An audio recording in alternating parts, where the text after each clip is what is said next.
Hi, I'm Erika, one of the senior curriculum managers here at Magoosh and a GMAT expert. And I'm here today to talk about some of the hardest and easiest GMAT Math practice questions. Now, if you've watched my video on everything you need to know about the GMAT Math section, you know that question difficulty has nothing to do with the concept or the topic being tested.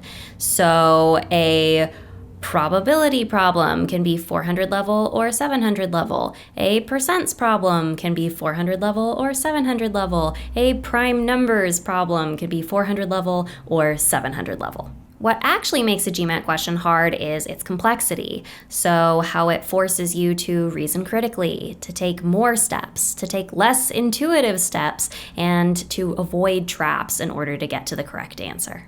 In this video, I want to look at a couple problem pairs that really exemplify this concept.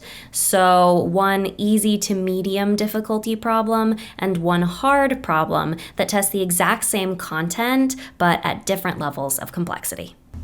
Okay, if you'd like to try this problem on your own, go ahead and pause the video because we're gonna just jump right in. So we've got this diagram. It's got a bunch of angle measurements in degrees. It's got a bunch of unlabeled angles, and they tell us that segment BC is parallel to line AD. That's important. They want us to measure angle E. So I'm gonna just go ahead and put a question mark right here to make sure I solve for the right thing. Okay, so taking a look at this, we've got parallel lines, which means we might be dealing with some lines and angles rules. We also can see a bunch of triangles, which probably means we're dealing with the fact that the angles in a triangle add up to 180 degrees. Now, if I just start labeling things I know, I'm actually gonna get off to a really good start on this problem. So I'm gonna go ahead and start with a smaller triangle. So I see that I've got the angles 75 and 65, which means I can solve for the other angle, knowing that all of these should add up to 180. This should be 40.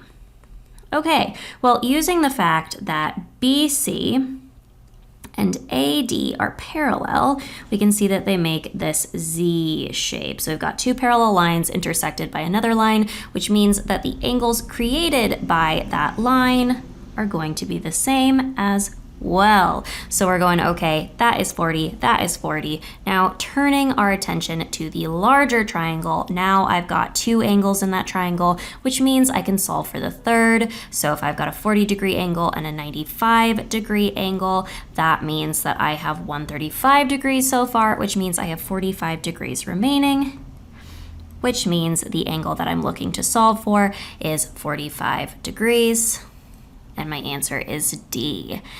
Now, there are a couple of places where we could have gone wrong here. If we'd stopped halfway through and just gotten the angle measurement 40, we can see that that is an answer choice.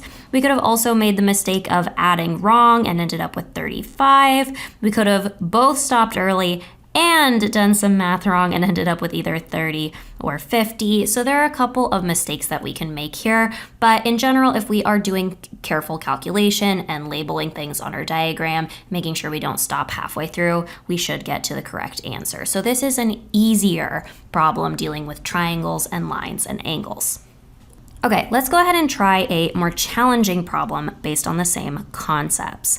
So right away, we're gonna notice that we've got a triangle that's actually divided up into two triangles. So we know that we could be dealing with some triangle principles here. And as always, when we have geometry, we can be dealing with lines and angles. But I'm gonna notice here that I have some algebra. So instead of giving me numbers in the diagram, it gives me variables. That's a little bit trickier. And it's giving me a data sufficiency question, which automatically kind of lends itself to more challenges in how we approach the problem. So the last one was a really kind of natural progression from the information we were given to the information we wanted. Here may not be that way. So let's go ahead and jump in with the question stem. So we know that BC equals BD. I'm gonna go ahead and label that. And I'm looking for BC, so I'm gonna label that as well. All right, now at this point, maybe the more natural thing to do is immediately jump into those statements. But I'm not gonna do that. I'm gonna hang out with this information a little bit more first to make sure that I really have a solid foundation as I head into the statements. So if I know that BD and BC are equal, taking a look at the smaller triangle BCD, the triangle kind of to the right, I'm going to notice, okay, if those sides are equal, that means the opposite angles are going to be equal, which means this angle right here is going to equal x. Continuing to look at the smaller triangle, I know that all of the angles in that triangle should add up to 180, which means that the other angle in the triangle has to equal 180 minus 2x. Okay, we're still not done. Taking a look at this line here, all right, A to C. I know that a straight line is going to add up to 180 degrees. So now I'm getting my lines and angles. Okay, if I know that this angle on B is 180 minus 2x, that means the other angle on B has got to be 2x, again, in order for it to add up to 180 degrees. Now turning my attention to the other smaller triangle, ABD. I see now that angle A and this angle on B are both 2x. That means that they are equal. That also then means the sides opposite those angles have got to be equal. So BD and AD have got to be the same. Now, because AD and BD are the same and BD and BC are the same, all three of those sides are the same. Whew. Now, if I've glanced at my statements, that should lead me right to statement 2. All right, so that's actually where I'm going to start. I'm not going to start with statement 1. I'm going to start with statement 2 because I know exactly what I can do with it at that point. If AD is 1, I know then that BD is also 1, which means that BC is also 1, and that is what I'm solving for. So I know that statement 2 is sufficient on its own without statement 1, which means that my answer is going to be either B or D. Now at this point, I can attack statement 1. Now, I do not know any of the stuff from statement 2. So I do not know what those sides actually equal, but everything else that's on my diagram, I do know because that was from the question stem. Okay, so at this point, I know that all of my x's are 30 degrees. So that means that I could fill in all of these different angles. I can find out every angle in this triangle successfully. And that's going to tell me that this larger triangle is a 30, 60, 90. It's going to give me a lot of great, cool information. But before I do too much of that, I want to think logically for a second. Even if I know all of the angles in the triangle and as a result know the ratios of the sides in the triangle, that doesn't give me any information about the scale of the triangle. So even if I do know all the angles, there's no way I'm going to be able to figure out the side lengths. So statement 1 on its own, not sufficient. And the answer here is B. Now, because we approached the problem in this way, we were able to get to the answer. But let's talk through a couple of ways we could have gone wrong here. We could have started by starting with statement 1. When we start with statement 1, we learn about the angle relationships, and that tells us about the relationships between the sides, which then when we look at statement 2 really goes, oh, and now I know something about the sides, so together I'm going to be able to solve, and that leads us to C. Now, this is a flaw in thinking about data sufficiency, where we put the statements together before we think about each of them individually. So we would have just skipped trying to solve for statement 2 on its own. That's a trap. The other thing that we could have gone wrong with here is not being able to put together all of the different relationships in this diagram. So there were more complex relationships here between the various lines and angles and the various triangles than there were in the other problem. And they were algebraic rather than just basic values. So same exact concepts, triangles, lines and angles, but tested in a more difficult problem that requires us to use this knowledge in a more unintuitive way. Okay, let's try another problem pair. So in this problem, we have this expression with A, B, and C, and A, B, and C can be 2, 3, or 5. So it could be A is 2, B is 3, C is 5, or C is 2, B is 3, A is 5, or some other mix and match version. And we want to find the greatest possible value of the expression. Okay. Now, this is not an easy problem in the same way that the first problem was, because there is a kind of natural way to approach this, which is just plugging in the numbers until you get the highest possible value. And that's going to be slightly less efficient than the way that we're going to solve it. So the kind of natural course of action is probably not the best option here. So that makes this maybe more of a medium problem. However, if we take a little bit of time with this question stem and with this expression, we're going to be able to solve this relatively efficiently. So first thing I'm going to notice is that this expression is not in a super convenient form. Fractions and fractions, kind of gross. So instead of dividing by a fraction, I'm going to multiply by the reciprocal. So really here I have a over b plus 1 times b over c. Okay, now at this point, I can go, all right, I have this addition here, and I don't love that, right? But I know that when I want to add two things, and one of those things is a fraction, I'm gonna need to get a common denominator. So I'm going to multiply by 1 on this one by doing b over b. And that will give me a common denominator. So I really have a over b plus b over b, which will allow me to rewrite this first term as a plus b over b. And again, that's going to be times b over c. Now we see the magic. So because we've got a b in the denominator and a b in the numerator, those b's cancel. And we have a plus b over c. Now how we want to approach these values is going to make a lot more sense. So I definitely want my larger ones in the numerator and my smaller ones in the denominator so I can get my greatest possible value. So I'm going to put 3 and 5 up top, 2 in the denominator. So I get 8 divided by 2, and the answer is 4. So once again, we can go kind of an incorrect route here and just start plugging in numbers. And that's what's going to lead me to these other options, is just plugging them in a less than ideal way, or potentially doing some bad math. But if we take a little bit of time to simplify this problem, again, leads pretty naturally to the correct answer. So not easy, but maybe more of a medium level.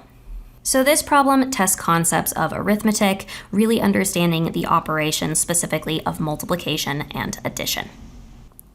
Okay, let's go ahead and try a harder problem that tests the same concepts. So right away, we can see some similarities in this problem with the last one. We have 3 unknown variables that represent different digits, and we're trying to solve for an arithmetic expression. Now, couple of differences.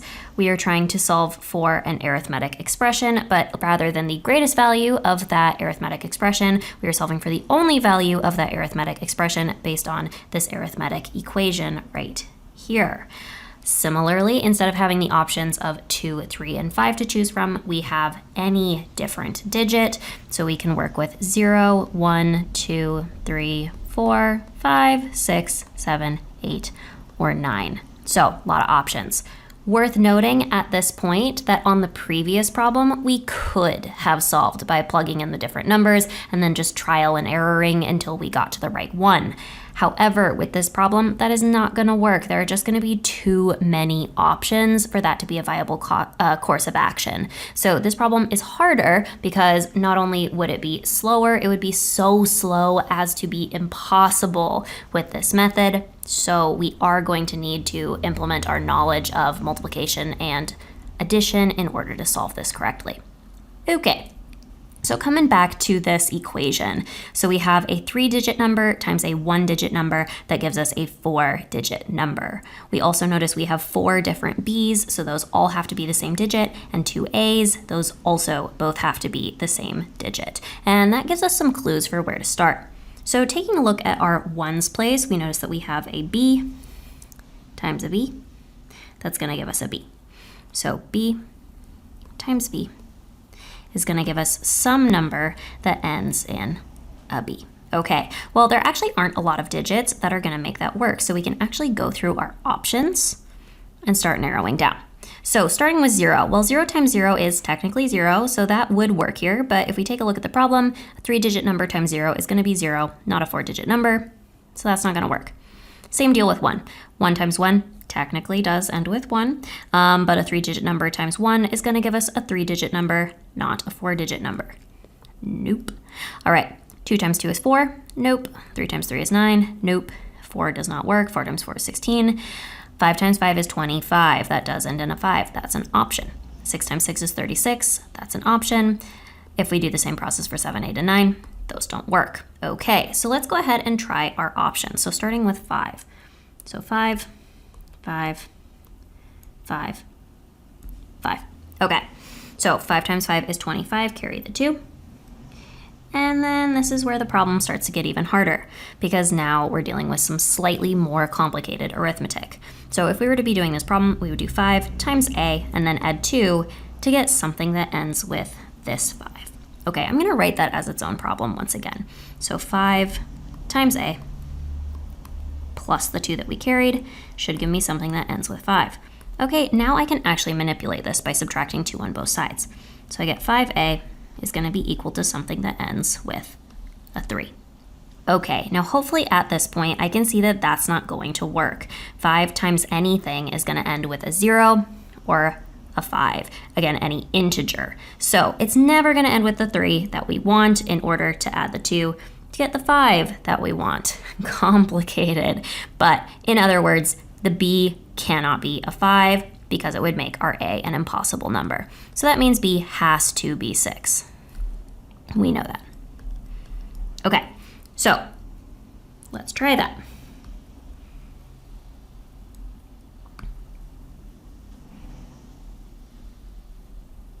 All right, so b is 6.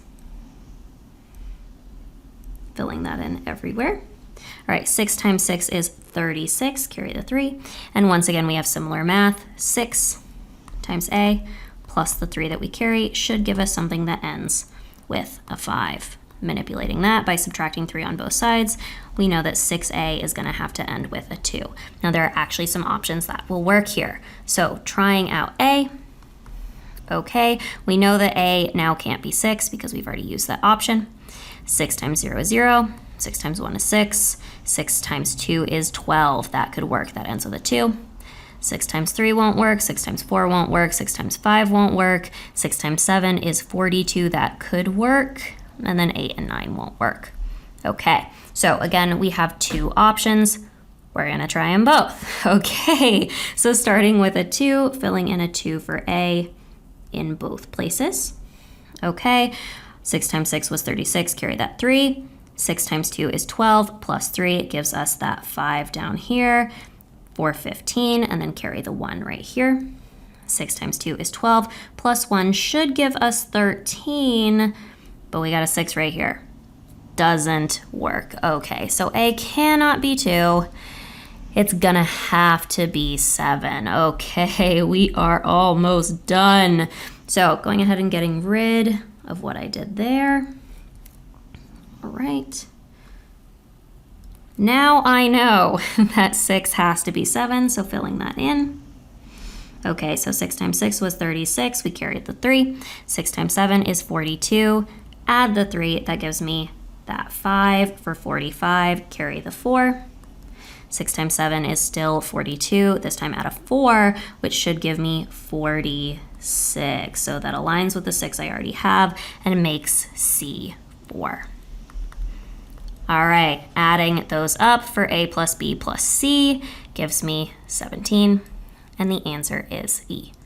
So, testing the exact same concepts in a seemingly similar problem. Again, this is just arithmetic, addition and multiplication. However, because of all of the different branching paths that we go down and the fact that it's going to require maybe a slightly more nuanced understanding of how addition and multiplication really work and applying it in an interesting way, this problem is significantly more complicated and is going to be significantly harder on the GMAT. So what can we take away from this? Well, one, we want to be prepared for all of the different math topics that could come up on the GMAT because they could show up as really hard questions that we're not supposed to get right, even if we're going to get a really high score, but they could also come up as particularly easy questions that if we miss, will really tank our score. So if you're looking for kind of a high-level overview of the different topics that are covered on GMAT Math as well as on GMAT Verbal, I recommend checking out my video on the GMAT sample questions you need to crush the GMAT. But we can also learn that if we want to get a high score on the GMAT, it's not enough to know the content.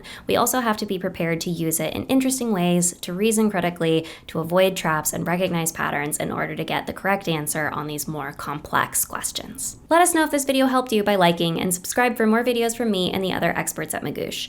And if you have questions or comments or suggestions for future videos, leave them in the comments below.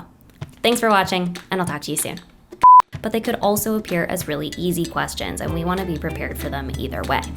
Oh my God, cement mixer, love that. Okay, we need to be prepared to handle both of, oh my God, the cement mixer again. Where is it going?